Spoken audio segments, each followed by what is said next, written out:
लोगों ने सुना होगा पहले भी बहुत सारे ऑनलाइन शॉपिंग के नाम पे या फ्रेंचाइजी लेने के नाम पे वेबसाइट को एक्सेस करके जो है फ्रॉडस्टर साइबर अपराध करते हैं। अभी का जो हमारा रिसेंट केस है उसमें भी यही हुआ है।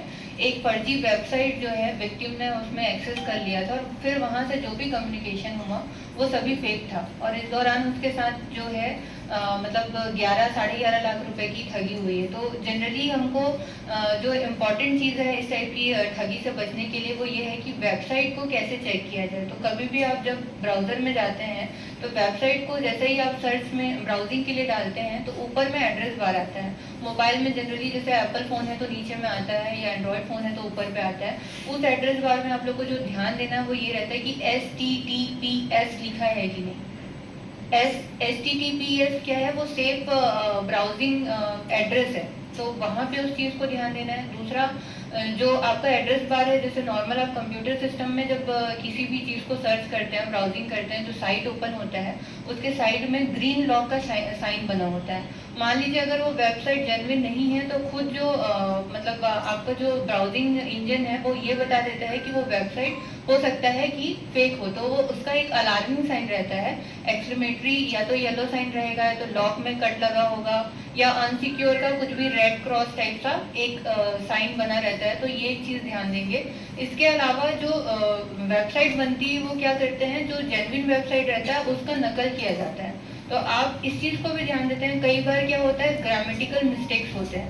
जनरली जो जेन्युइन वेबसाइट्स होती है उसमें जो इंग्लिश वगैरह जो यूज़ हुआ रहता है वो सही उसमें ग्रामर रहता है, सही स्पेलिंग होती है। आप एड्रेस बार में भी कई बार जाएंगे तो जो .com है या .in है, इसके अलावा कुछ और भी लिखा हो सकता है, तो वो चीज़ भी आप एक बार चेक करिए। जैसे .com लिखा हुआ है, .in लिखा हुआ, मतलब वो ज़्यादातर सेफ है। अगर मान लीजिए आपने नायका ही सर्च किया हुआ है और नायका का स्पेलिंग आपको मालूम है, लेकिन वहाँ पे एड्रेस बार में वो नायका का स्पेलिंग क्या है, गलत लिखा हुआ है, तो वो भी एक अलार्मिंग साइन है कि आपको ये समझना पड़ेगा, हो सकता है वो वेबसाइट जेन्युइन ना हो।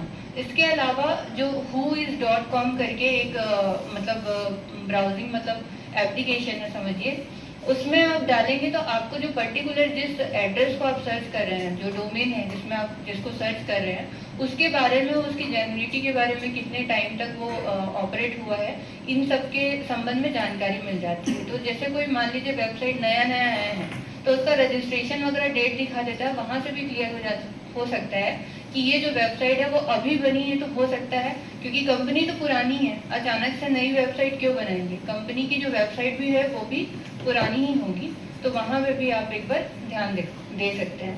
इसके अलावा I4C का एक बहुत अच्छा उपाय आया हुआ है।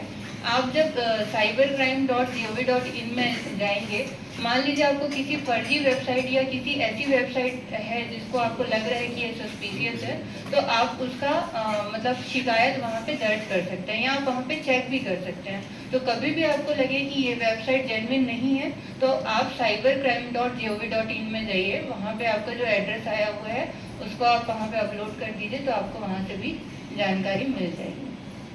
और कभी ऐसी मतलब हो जाती है समस्या कि आपके साथ आर्थिक अपराध हुआ ही है, तो आप 1930 और cybercrime.gov.in में जाइए, वहाँ पे भी आप कंप्लेंट कर सकते हैं। Thank you. लास्ट वाली वेबसाइट